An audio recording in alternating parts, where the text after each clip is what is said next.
Dias. Bom dia. Hay que entrenar con la lengua de los cielos. Bom dia. Y mis cielos van a hablar portugués, por supuesto. Bueno, es un honor, un privilegio para mí estar aquí nuevamente con los hermanos. Recibí el calor, recibí los abrazos y me siento en mi casa, me siento en mi lugar y ruego al Señor que pueda hablar con nosotros en estos días, que Él hable con nosotros. Yo comprendo muy bien que yo de ninguna manera puedo alcanzar al corazón de ustedes. Estoy tranquilo en esto. Solamente puedo alcanzar la mente de ustedes. No paso de ahí. Ahora, Dios puede tomar lo que está en la mente de ustedes y transportar o transmitir para el corazón. Si las palabras que voy a decir acá permanecerem solamente en nuestra mente, esto va a nos matar, esto va a traer problema para nosotros. Pero cuando el Espíritu Santo trae de la mente para el corazón, eso produce vida. Pero hay que tener una disposición y una actitud correcta para esto. Hace un buen tiempo, por un motivo que no vale la pena hablar aquí, yo empecé a estudiar sobre rayos, relámpagos. Y yo aprendí una cosa muy interesante, es que un rayo solamente baja si hubiera un rayo piloto que viene desde la tierra para los cielos. Entonces el rayo que vemos es lo que viene desde arriba para abajo. Hay rayos que van de abajo para arriba, pero son muy raros que se puedan ver. Pero este rayo que baja de los cielos para la tierra, solamente baja si hay un rayo piloto que le atrae. No sé si comprende la parábola. Entonces nuestra actitud en esta mañana es fundamental para que recebamos lo que Dios quiere nos decir. Amén, queridos. Y quiero hablar de algo relacionado con que está en ese letrero, revisando el fundamento establecido por Dios. Bueno, algunas veces percebimos que en nuestra casa física, algunas fisuras se dice. ¿Y qué hacemos? Por ejemplo, en mi casa yo puse una tinta, ¿se dice tinta? Hecha de goma. Y esa tinta tiene el poder de cerrar la fisura si fuera bien chiquita. Entonces, durante un tiempo funciona, pero en el pasar del tiempo va a perceber que esta fisura no solamente no desaparece, pero aumenta. Entonces tú escava un poco la pared y pone masa y resuelve por un tiempo, pero aparece nuevamente. ¿Cuál es el diagnóstico? ¿Cuál es la comprensión que tiene con una fisura que aparece siempre? Que hay alguna cosa que está sucediendo en el cimiento. El problema no es en la pared, es el fundamento. Entonces la manera más sabia es llegar hasta el fundamento para ver lo que está sucediendo. Y ahí resolvemos la cuestión del fundamento. Resolvió la cuestión del cimiento, del fundamento, se resuelve la cuestión de la pared. Si no resolvemos de ninguna manera, es un peligro que esta parede se ponga parada, va a caer, ¿no? Y otra cosa es que durante un tiempo yo viví en Manaus, en Amazônia, y estávamos ali durante un tiempo construyendo un barco en el río Amazonas. Y yo via que algunos dueños de barco agarraban el barco, sacaba del agua y ponía en los, ¿cómo se llama? Astillero, ¿cómo es? Astillero.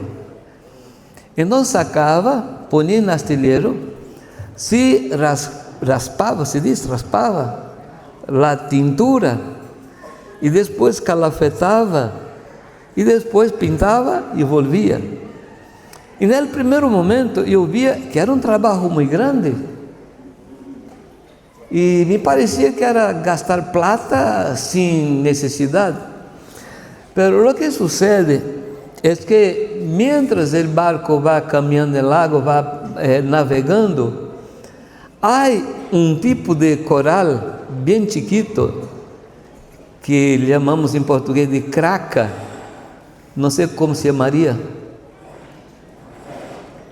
Son corales bem chiquitos. Em um dicionário, o nome era percebe, não sei se é isso mesmo. Eles vão se agarrando a la pintura del barco e vai impedindo que o barco deslize de la mesma maneira quando novo. Então, tu mete o acelerador e cada vez mais aceleração e o barco vai diminuindo sua velocidade. São corales ou cracas ou percebes que vão se agregando, nos impedindo de caminhar em la mesma velocidade de antes. Não sei se me compreende. A pergunta é: hoje dia, tu sigues em la mesma velocidade que seguias em el tempo de tu conversão ou tu velocidade está bajando cada vez mais? Tu percebes algumas fissuras em tu vida e intentas arreglar, pero a fissura está cada vez mais grande. Por isso é fundamental que algumas vezes saquemos o barco del agua para raspar, e é o que estamos fazendo estes dias, revisando os fundamentos. E é muito importante que revisemos os fundamentos. Amém, queridos? Amém. Sempre, sempre. E a Escritura diz, em Hebreus, que devemos mirar por nosso coração em las coisas que Deus nos ha ensinado, abandonando todo peso e pecado. Não sei como seria em castelhano, que tão de cerca nos assedia. Há uma palavra em grego aí que é como uma grande tenaz que nos aprieta o peso e o pecado, que nos impide correr, de ir em la velocidade do começo. Ora, nem todo peso é pecado, pero todo pecado é pesado. Não sei se tu eres del tempo, quando tu ibas a hacer um viaje com tu família, tu agarravas herramientas, repuestos e ponia em el maletero del coche. Quem se acuerda disto? Ou seja, muitas vezes levamos carga demasiado, as herramientas. Não? Agora, é um pecado levar herramientas? Não, pero são pesadas. E muitas vezes as coisas que nos impedem de correr não são pecados. São coisas que vão se agregando a nossas vidas. Pablo nos exorta, nos dizendo que ele estava preocupado com os coríntios, porque ele percebia que eles estavam deixando as coisas sencillas e a pureza devida a Cristo, e ele temia que o povo fuera corrompido como Eva fue corrompida. Mira, todos estos temas que estoy hablando tienen conexión. El barco, el peso y ahora la cuestión de la corrupción. La palabra corrupción tiene el mismo sentido que la palabra oxidación. ¿Hay esta palabra? Oxidación. Cuando tú agarras un hierro y deja afuera, él no se oxida inmediatamente. Primero aparece un color amarillo y después va creciendo. Es el proceso de oxidación del hierro. O sea, nadie se desvía de un momento para otro. Los políticos que se corromperam, no se corromperam lunes por la mañana. Fueron pequeños desvíos. Y no necesitamos mirar nuestras vidas si no hay algún principio de corrupción. Y Pablo cita a Eva y dice que Eva fue corrompida. ¿A ti te parece que era común que la serpiente hablara? La jirafa hablara, el elefante hablara, es común. No era común. Pero Eva empezó a tener una relación, algún contacto con la serpiente. Entonces, cuando la serpiente le habla, ella no considera extraño. Fue un principio de corrupción, porque hablar con animales no es normal. ¿Qué te parece? Es una pregunta. ¿A ti te parece hablar con animales alguna cosa normal? ¿Y por qué hablamos con perros?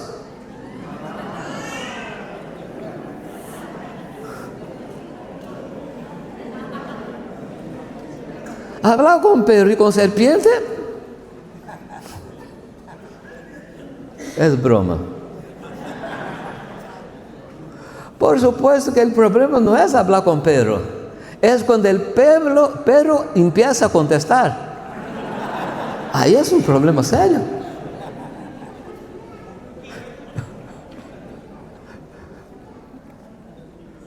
No, aquí no hay nadie que habla con perros. Y un día fui visitar una pareja y cuando entré en la casa había dos perritos lindísimos. Y la dueña de la casa dice: mire, el abuelito está llegando. Dice: yo no soy abuelo de perro.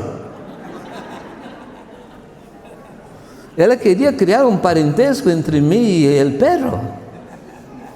Pero así es la situación actual. Cuando consideramos normal cosas anormales, no es normal.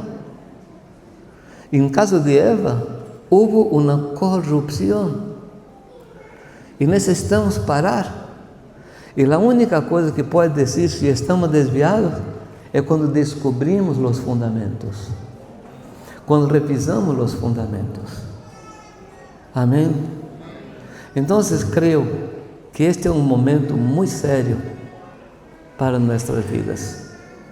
Revisar los fundamentos. No aceptar cosas que antes eran comunes, que se cambiaron normales y hoy día son obligaciones.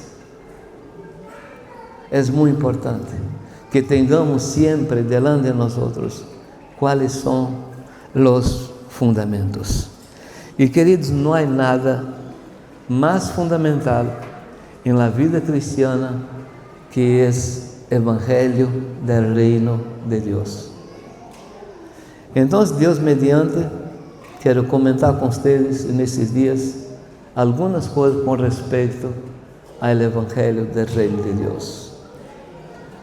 Mira, todos nosotros, todos somos resultados del Evangelio que oímos en el primer momento de nuestra vida cristiana.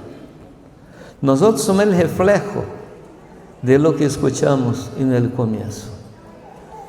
Hay un tipo de evangelio que anuncia un Dios como un gran genio de la lámpara.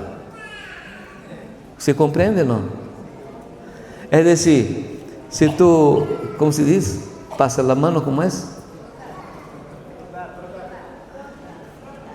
Rota la mano, flota la mano, ahí aparece un genio que nos da todo. ¿Hay entre nosotros situaciones como esta? ¿Sí? ¿No? ¿Y qué tal cuando llegamos para Dios y flotamos la mano? Usamos palabras claves de la Escritura y entendemos que en causa de esas palabras claves Dios tiene la obligación de contestar nuestra oración. Por ejemplo, una manera de flotar es decir, en nombre de Jesucristo. Y si digo en nombre de Jesucristo, Dios es obligado a darme lo que yo quiero. Porque está escrito, todo que pedir en mi nombre yo voy a conceder. Pero ¿qué significa hablar en el nombre del Señor Jesús? No está hablando de una grafía, no está hablando de una palabra escrita. Cuando la Escritura habla de hablar en el nombre de Jesús, significa pedir como Cristo estuviera pidiendo. Significa pedir según la voluntad de Cristo. Porque nuestra relación con el Señor puede llegar a un punto de que como nos relacionamos con el cajero automático. Metemos la tarjeta, ponemos la contraseña y la plata viene. ¿Y cuál es la contraseña para este grande genio? En el nombre de Jesús, sin espacio. Queridos, no significa decir una frase y Dios es obligado a darnos. Él está diciendo, si pedirmos a Él con el corazón, el carácter, la intención de Cristo, Él va a contestar. O sea, no son palabras, no es flotar, es comprender cuál es la voluntad del Señor. Amén. ¿De qué estamos hablando? Está hablando de revisar nuestra relación con Él. Dios no es el grande genio. Dios no tiene obligación.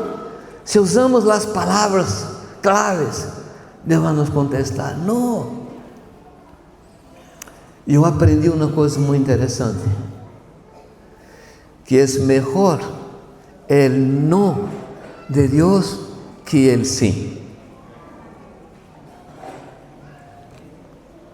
Voy a repetir. No sé si están de acuerdo. No importa. Tú vas a comprender después. Es mejor el no de Dios que el sí. Porque el sí puede ser una concesión. ¿Cuál de los padres que están aquí, que según la insistencia del hijo, finalmente concedió? Porque sabe que los hijos no tienen nada que hacer sino pedir. Tiene todo el tiempo del mundo. No tiene ni un proyecto, solamente aquel proyecto inmediato. Entonces vamos a pedir a los padres, cambiando palabras, cambiando tonos, cambiando actitudes. Finalmente la madre, sí, vaya. Esa es concesión. Hay situaciones en la Escritura que Dios ha concedido, cuando el pueblo se enoja del maná pedindo carne, y Dios finalmente concede.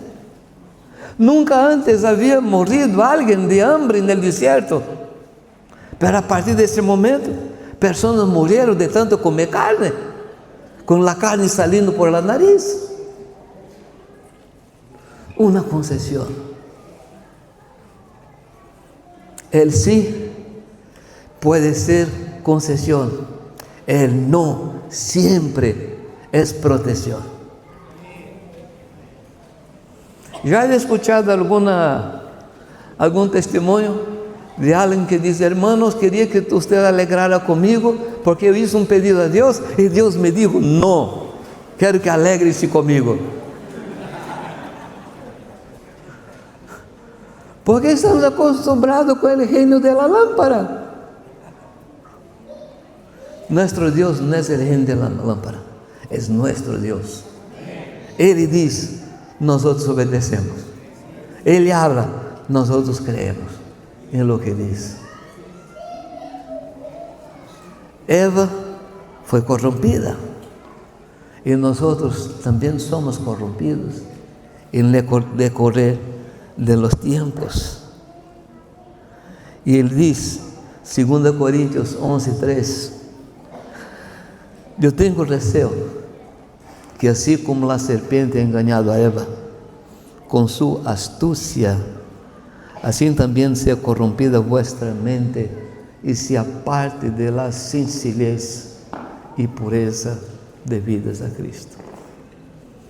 Que el Señor nunca permita que nos apartemos de la sencillez y de la pureza de Cristo. Y el otro texto que he citado, Hebreos capítulo 2, versículo 1, que dice en tu Biblia, ¿se puede proyectar? ¿Se están proyectando o no? Ok, no importa. Después voy a necesitar que se proyecte. Hebreos 2:1, que dice, importa que nos agarremos a las verdades, con más firmeza a las verdades oídas, para que en tiempo alguno nos desviemos. ¿Se dice en castellano? ¿Desviemos? Deslicemos. ¿Sabe que esta palabra es una palabra náutica? Es una palabra náutica. Es cuando un navío no tiene timonero, se dice. No tiene timón y el timonero, el que cuida del timón. Entonces, él va por el viento o por la corriente. Y la única manera de no ser llevado por el viento o por la corriente es volver a las verdades antiguas, a las sendas antiguas. Amén, queridos. Muy bien. El fundamento del discipulado es el Evangelio del Reino de Dios. No podemos vivir afuera del Evangelio y también no podemos hacer discípulos afuera del Evangelio. Si hiciéramos discípulos afuera del Evangelio del Reino de Dios, vamos a ser discípulos que se parecen a nosotros. Es infeliz del hombre que se parece con hombres, que nosotros no fomos criados para sermos parecidos a nadie de aquí, fomos criados para ser parecidos a Cristo. Él es el punto, y dependiendo del Evangelio, podemos criar discípulos parecidos a nosotros y no parecidos al Señor. Bueno, en estos tiempos que vamos a tener, yo quiero contestar algunas preguntas. Y la primera pregunta que voy a intentar contestar en esta mañana: ¿qué es el Evangelio? Es la primera pregunta. Por supuesto que no es una respuesta fácil. No es una respuesta fácil. En primer lugar, ¿qué significa la palabra Evangelio?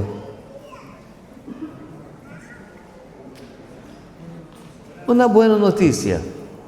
¿Sí? Por ejemplo, si hoy día tú recibes una noticia que un pariente tuyo de Escocia, de Alemania, ha morrido y ha dejado un gran castillo para ti.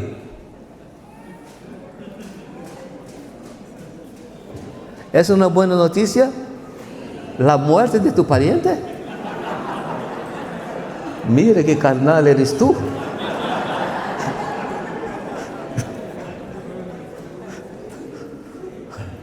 pero tú no conocías, no sabías que existía. Entonces el castillo es el foco de la noticia. Una buena noticia. Pero ¿qué está escrito en Romanos capítulo 1, versículo 16? Porque no me avergüenzo del Evangelio.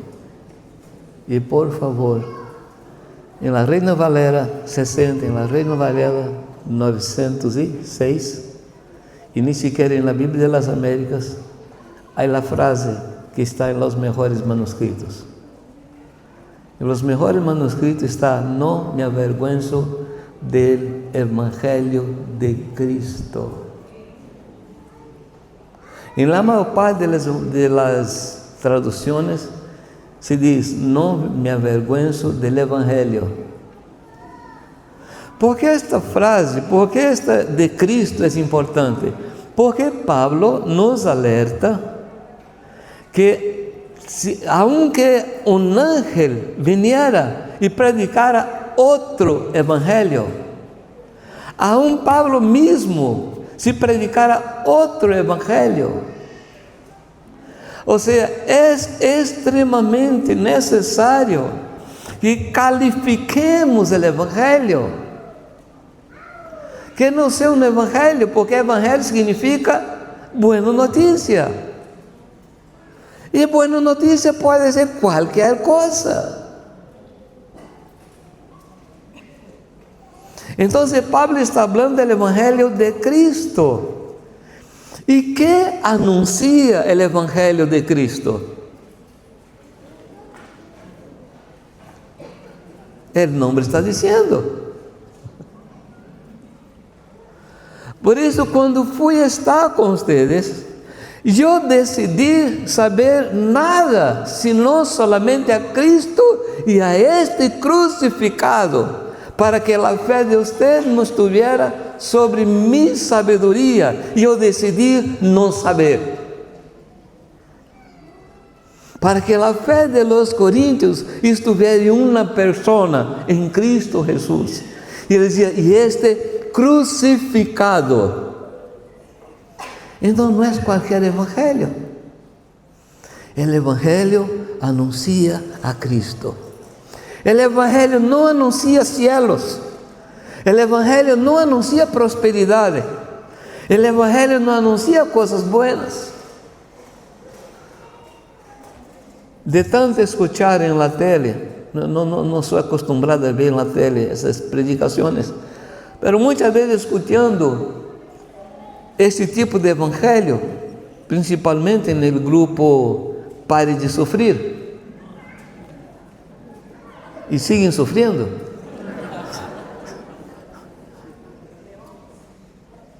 Escuché a un hombre decir que él tenía 2 años que estaba en la iglesia, y en esos 2 años había cambiado de coche 2 veces. Mire qué evangelio tremendo.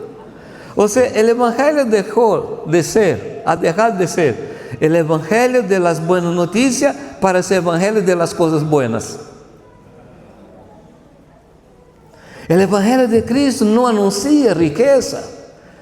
El evangelio de Cristo no anuncia una buena casa. El evangelio de Cristo no anuncia el conforto. El evangelio de Cristo anuncia una persona, que es Cristo. El evangelio de Cristo no habla sobre Cristo, habla de Cristo, del mismo Cristo. No me avergüenzo del evangelio de Cristo, porque Él es poder de Dios. Sigamos.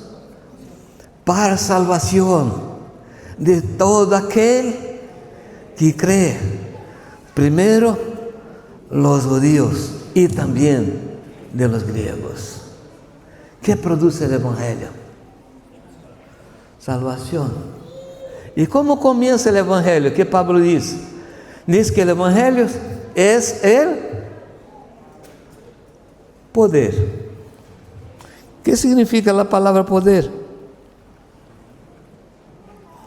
En este texto, la palabra poder es la palabra griega dunamis. Dunamis. ¿Y qué es dunamis? Poder. ¿Qué es poder? Es dunamis. ¿Y qué es dunamis? Es poder. Y ahí quedamos toda la mañana. La palabra dunamis produjo la palabra en castellano, en portugués, dinamita. Que también produjo la palabra dínamo, que produce energía. Que produce energía. Ahora, si tú pasas una carretera que está construyendo, una carretera que fue cortada en la roca, tú vas a percibir que hay canales chicos desde arriba hasta abajo. ¿Qué canales son estos? Son huecos que fueron cavados en la roca, y en estos huecos se puso dinamita y se explotó. Entonces, la primera cosa que el Evangelio hace en nuestras vidas es una completa destrucción. Si el Evangelio no nos destruye, no nos puede construir. El Evangelio no es un sentimiento intelectual. ¿Comprende el sentimiento? No es que antes yo creo de una manera y ahora estoy creyendo de otra. Eu creio em determinadas verdades, agora foi acrescentadas outras verdades. Não, não. A dinamita não é uma questão de nos convencer. A dinamita, primeiro, nos destrói. Destrói nossas convicções antiguas. Isto ha acontecido contigo?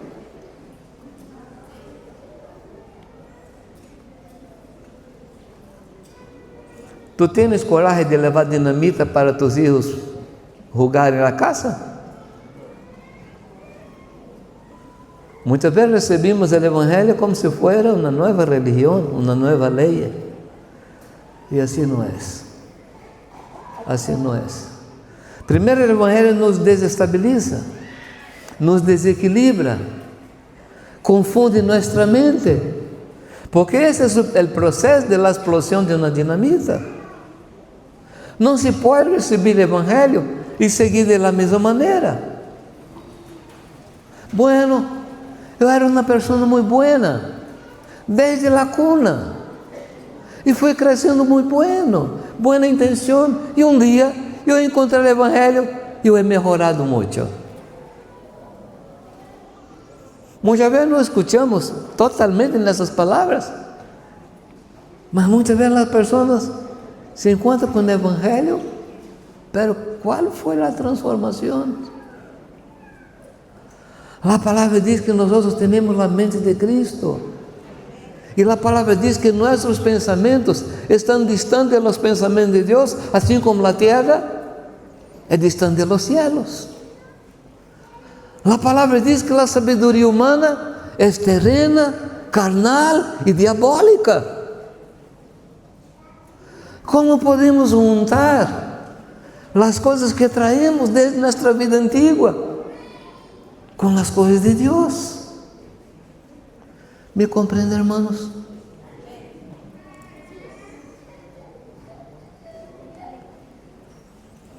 Quando o Senhor entrou em minha vida, no dia 3 para 4 de abril de 1969, antigo, ¿no? Los dinosaurios todavía estaban en las calles.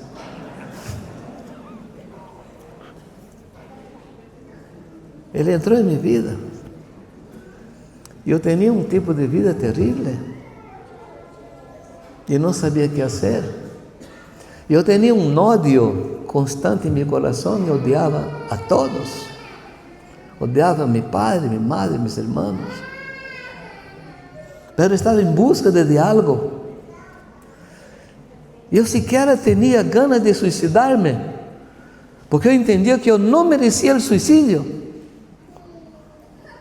Que loucura! Essa era a minha vida.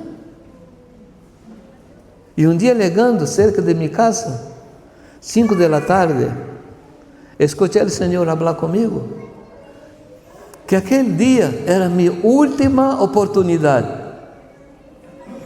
Yo sé que tú puedes pensar, ¿cómo? Yo comprendí que era Dios. Yo no sé explicar, pero sabía que era Dios. Pregunté a mis padres, ¿dónde va a haber una reunión? Y me dijeron dónde iba a haber, y yo estaba aflito para entregarme a Cristo.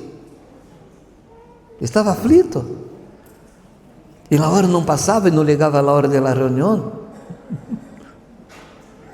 E eu pensei, quando o pastor predicar e ser o chamado, eu não vou levantar minha mão, eu vou correr adiante para entregar minha vida, porque eu sabia que era meu último dia, e eu sabia. E o pastor predicou, e eu não sei que predicou ele. Eu só queria que ele me desse a oportunidade de entregar-me. Podia pregar qualquer coisa. E para mim foi uma mensagem muito larga. E quando ele chamou para ir adiante, quando ele perguntou quem queria entregar-se a Cristo, e eu tentei levantar-me e não consegui.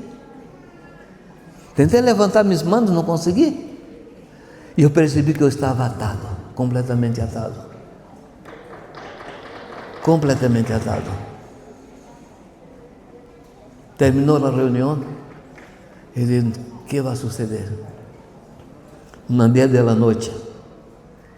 E neste momento, um irmão da congregação, porque havia 2 congregações orando por mim. Um irmão disse-me, temos uma oração no cerro, ¿queres ir com nós outros? Disse, sim, quero ir, não é medianoite todavia. Havia uma convicção em meu coração que era meu último dia. E no cerro, a única oração, eu pedi a Deus que tu tenhas misericórdia de mim, porque já não aguento mais. E caí de rodilha. E o Espírito Santo vino sobre mim, me llenou, me llenou. Lunes fui a meu trabalho e tinha alguns costumes raros. Costumes raros, não vou nombrá-los aqui. Pero no sábado, isto era jueves para viernes, e no sábado nós havíamos combinado encontrar-nos em um clube terrível. Eu estava sentado na mesa do clube e meu interior dizia, tu não eres mais de aqui. Nadie me falou isto, nadie me falou. Foi as convicções que foi cambiando com a presença de Deus. E eu me levantei e saí para nunca mais volver. Lunes, em meu trabalho, as pessoas passaram a me chamar de cura. Era o novo cura evangélico, porque eu queria anunciar para todos o que Cristo havia hecho em minha vida. Deus me desconstruiu. Se queremos a construção de Deus, devemos permitir que a dinamita de Deus explota nossas próprias convicções, porque não cabe no mesmo lugar. Tu conheces a lei de física do espaço? Não cabe no mesmo espaço a mente de Cristo e nossa mente. Não cabe. As convicções que teníamos com as convicções de Cristo não cabem. Isto se chama operação de la cruz. Que é a operação de la cruz? É quando 2 vontades se encontram em um mesmo espaço. E não cabe em um solo coração 2 vontades. Uma delas vontades deve ir para a cruz, ou minha vontade, ou a vontade do Senhor. Assim hace o Evangelho. O Evangelho nos mata. Pero não é uma morte que não estejamos em acordo.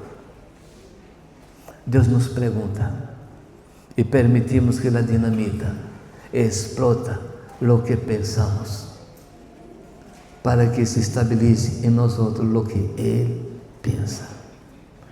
Así es el Evangelio de Cristo. Quien se encuentra con el Evangelio de Cristo pasa por una transformación total y definitiva. Por isso a Escritura diz que se estamos pensando em construir uma torre, se estamos pensando em enfrentar um exército, que devemos fazer? Calcular os custos. ¿Tú crees que Cristo es radical? ¿Tú crees que el Evangelio es radical? ¿Y tú eres radical?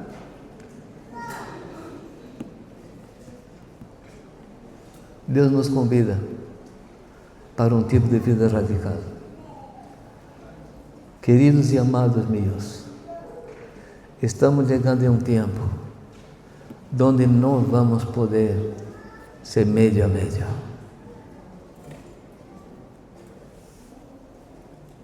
Você compreende isto? Você compreende? Você compreende que o mundo vai se cristianizar para nos adotar? Não, queridos. As tinieblas vendrão contra nós cada vez mais densas. Nossa fé vai ser provada. Nossa fé vai ser puesta a prueba. ¿Estás dispuesto? Señor, déjame sepultar a mis padres. No. Deja a los muertos sepultar a sus muertos. Señor, déjame besar a mis padres. No. Quien pone su mano en el arado y mira hacia atrás no es digno. No es digno. El problema, querido, es que con el decorrer de los años fuimos permitindo que cracas se agregaram a nossas vidas. Pensamentos mundanos foram se agregando a nós outros. Que tal que nesse tempo saquemos nossos barcos del agua, poner no astillero e dizer: Senhor, que há em mim que foi agregado com o tempo? Amém. O Evangelho nos hace hacer perguntas. Pablo, no caso Saulo, indo para Damasco. Que iba a ser Pablo em Damasco? Iba com cartas para prender e matar los radicales. ¿Tú haces parte de ese club? ¿Tú haces parte del club de radicales? ¿Sabe qué es la palabra mediocre significa, no? Andar a la media. Y Dios no soporta los mediocres. Que Él nos ayude a ser radicales. Radicales. Y Pablo fue atrás de los radicales. Y llegando a la ciudad, él vio una grande luz y cae por tierra. La escritura no dice que ele estava a caballo, a camelo, não, caiu por tierra. E vino uma pergunta. Qual foi a pergunta? Saulo, Saulo, ¿por qué me persigues a mí? ¿Y qué contesta Pablo? ¿Quién eres tú? Señor. La palabra que Pablo usa era uma palavra que solamente se aplicava ao imperador romano. Kyrios. Kyrios era aquele que tinha poder de vida e de morte sobre as pessoas que estavam em seu império. Era um Deus. E Pablo, como cidadão romano, ele usou a palavra que ele queria usar. Quem eres tu, Kyrios? Ou seja, aquele que o havia derrubado era mais grande que aquele que estava sentado no trono e no império romano. aquel había sido su Señor hasta este momento. A partir de ahora, Pablo tenía otro Señor que él todavía no conocía. Por eso él pregunta: ¿quién eres tú? ¿Y qué contesta el Señor? Yo soy Jesús, a quien tú persigues. Pablo encontró su nuevo dueño, su Kyrios, que tiene poder de vida y de muerte sobre nosotros. ¿Algún amén por ahí? Amén. Gracias. Y en este momento, Pablo hace otra pregunta. Tú necesitas leer los 3 relatos de esta conversión, lo que está en el comienzo de Hechos, en el capítulo 22 y el capítulo 26. Si tú lees los 3 relatos, tú vas a comprender toda la historia. Y Pablo le hace la pregunta. ¿Cuál es la pregunta que Pablo hace? ¿Qué quieres que yo haga? Hasta aquel día él sabía qué hacer. A partir de aquel momento él no sabe más qué hacer. Necesita instrucción del Rey Jesucristo. Es la pregunta.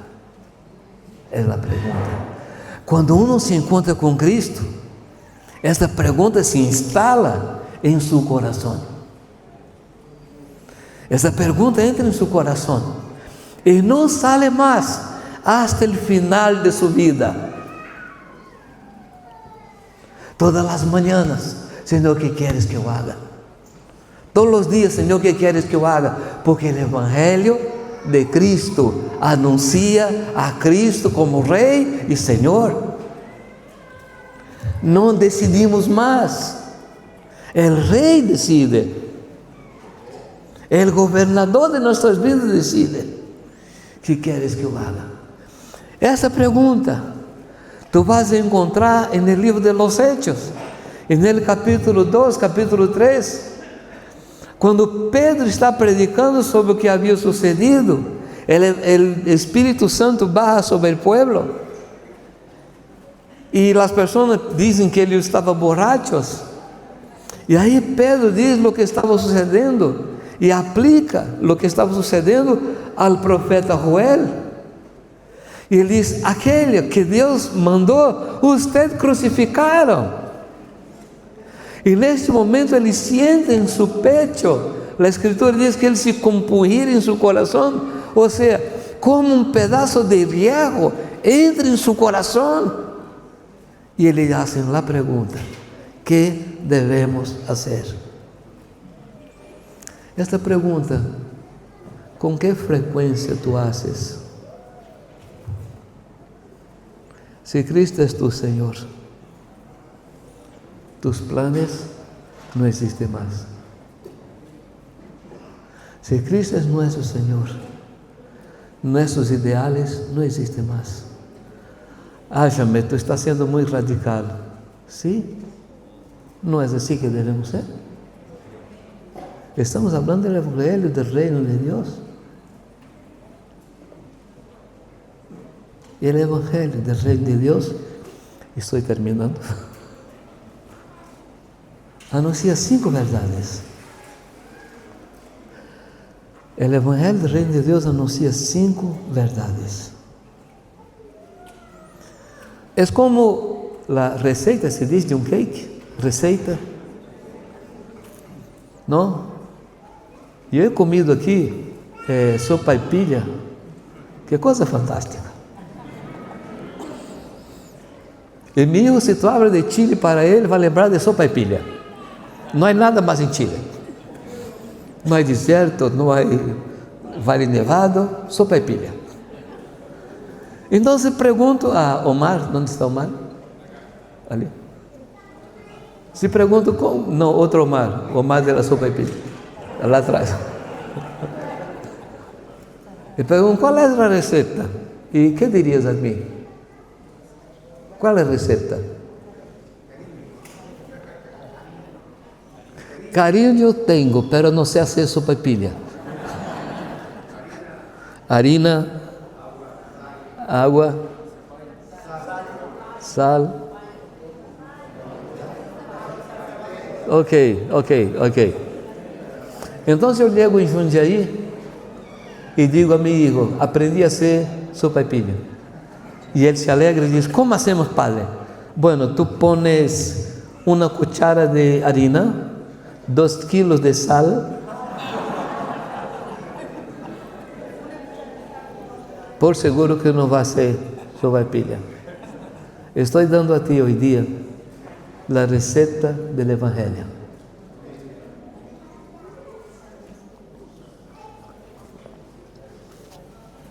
La primera cosa, el Evangelio anuncia que Cristo es Dios. Jesucristo es Dios. Queridos, toda nuestra fe es baseada en este punto. Cristo es Dios. ¿Tú crees en esto? En el principio era el Verbo. Y el Verbo era Dios. Y el Verbo estaba con Dios. Y aquí viene el segundo principio. El Verbo se hizo carne. Jesucristo es Dios. Totalmente Dios. Amén. Más o menos Dios cambió la receta. Cambió la receta. No es más o menos Dios. Él es totalmente Dios. ¿Tú te acuerdas que en Hechos capítulo 20, versículo 28, y a mí me encantaría charlar con testigos de Jehová? Porque en ese texto es el único texto en la Escritura que habla del sangre de Dios derramado. Dios ha derramado su sangre.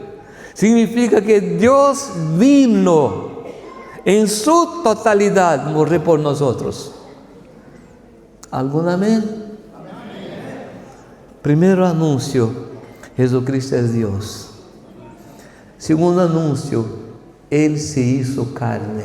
Dios se hizo carne. Y vino. Entró Dios. Mira, queridos.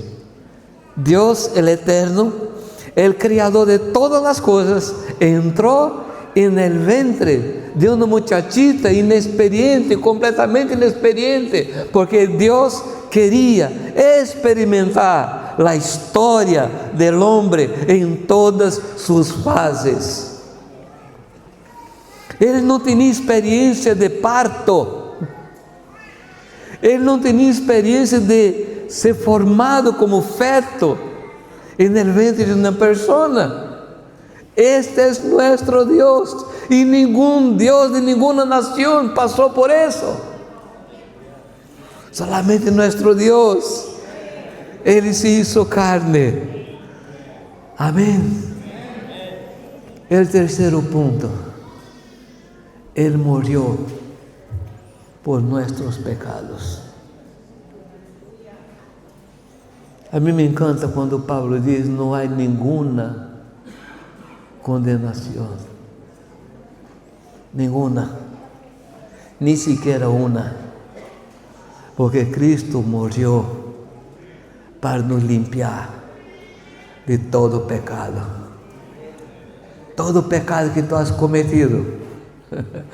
Desde la cuna. Pero no es pecado en la cuna, no. Tú no has llorado sin motivo en la cuna. Tú no has tentado dominar a tus padres desde la cuna. Es que tú no te acuerdas. Pero tú eres mal desde la cuna. Aunque era lindísimo, pero eres mal. Malo. Cristo ha pagado todos nuestros pecados por su muerte. Todos. No hay más ningún pecado. Los que tú has cometido hasta ayer y los que tú estás cometiendo hoy día. Pero ¿sabe qué más? Y todos los pecados que tú todavía vas a cometer. Todos nuestros pecados fueron apagados en la muerte de Cristo. ¿Es una buena noticia? No hay más pecado. La muerte de Cristo quitó el poder del pecado. Cuando el retorno de Cristo va a nos quitar de la presencia del pecado. Tercer punto, murió por nuestros pecados. Cuarto punto, Él ha resucitado. ¿Cuál es la importancia de la resurrección de Cristo? Infelizmente predicamos muy poco sobre la resurrección. Y Pablo habla de vivir en el poder de la resurrección. Déjame intentar hacer una figura. Vamos a decir que yo tengo una deuda con Domingo. Domingo me hace un empréstamo de $100,000, ¿no? Y le prometo pagar hasta 30 de febrero. No, 28. Y sucede algunas cosas. Cuando yo me cambio en deudor, nuestra amistad es un poco abalada. Porque el credor se cambia un poco desconfiado del deudor. Y un día, Domingo, que era muy amigo mío, muy cercano mío, escucha una noticia: Jamé falleció. Y de este hombre miserable ni siquiera pagó la deuda antes de la muerte.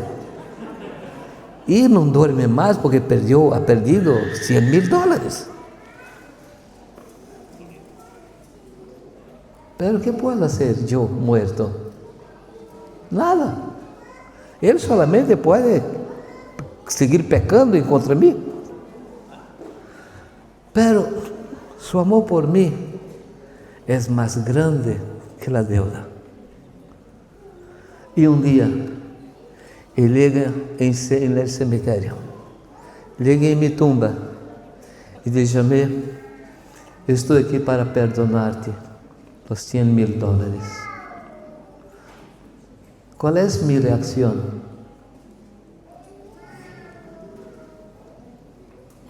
Nada.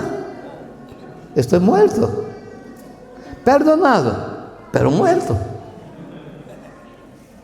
¿Qué puedo yo usufruir de ese perdón? Nada. Pero Domingo tiene un poder tremendo. Y Domingo, en el poder que tiene, entra en la sepultura y pone su espíritu en mí y me levanta de la muerte para que yo ahora, sin deuda, restaure la amistad con Él. ¿Comprendes que es la resurrección? Si no fuera la resurrección, estaban perdonados, pero muertos. La resurrección me levanta de la muerte para ahora vivir sin deuda con Cristo, sin barrera, sin nada entre nosotros. Él me ha perdonado y yo estoy perdonado para toda mi vida. Ese es el cuarto punto. El quinto punto: Jesucristo murió y resucitó para ser Señor tanto de los muertos como de los vivos. Cristo es el Señor. Yo estoy resucitado, no para hacer mi voluntad, pero hacer la voluntad de Él. No para andar según lo que pienso, pero para andar según Él piensa. Porque ahora, en el poder del Espíritu Santo, vive en mí el Espíritu de Dios para que yo haga su voluntad.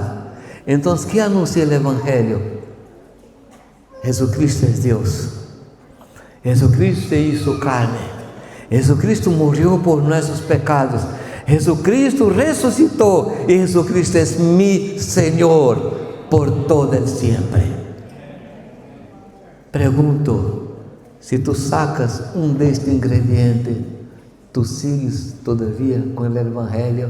No, has cambiado la receta y no podemos sacar nada disso del Evangelio.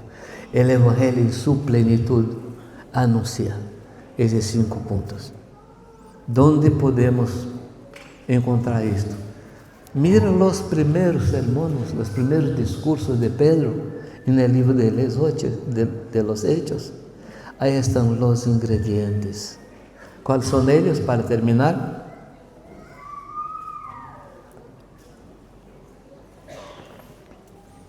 ¿Cuáles son los ingredientes?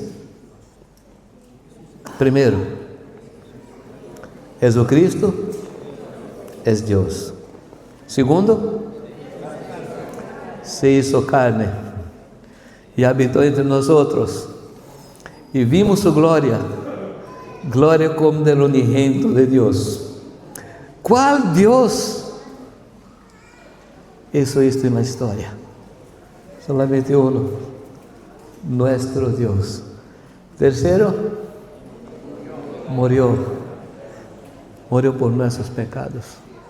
No hay más ninguna condenación para aquellos que andan en Cristo, según el Espíritu Santo, no según la carne. ¿Cuál es el cuarto? Él resucitó.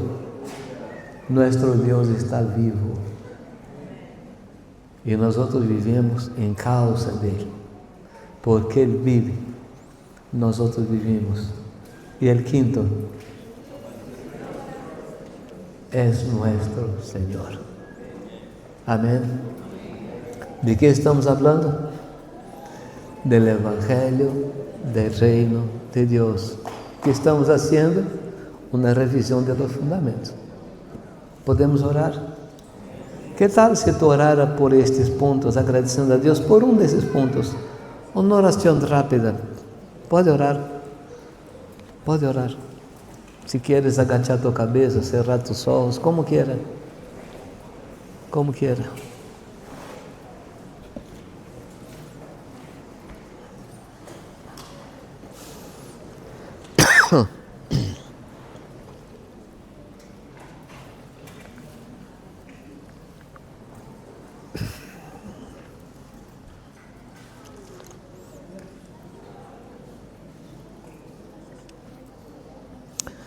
Senhor, somos gratos a Ti por Tu Evangelho. Tu Evangelho que nos traz vida, que nos dá capacidade de viver como quieres, Padre. Somos gratos a Ti, Senhor, porque Tu nos has alcançado com Tu Evangelho, que é poder de Deus para a salvação, para a manutenção da vida, para nos ensinar a viver, para nos levar santo delante Tuyo. Gracias, Padre, por este tiempo que aqui estamos. E pedimos, Senhor, cada de nós pedimos que Tu abra nosso coração, abra nosso entendimento, Senhor, para que ao sair de aqui, tenhamos uma nova maneira de viver, tenhamos uma nova maneira de pensar, tenhamos uma nova mentalidade, Senhor, em nome de Jesus. Amén, Señor. Amén. Muchas gracias, hermanos.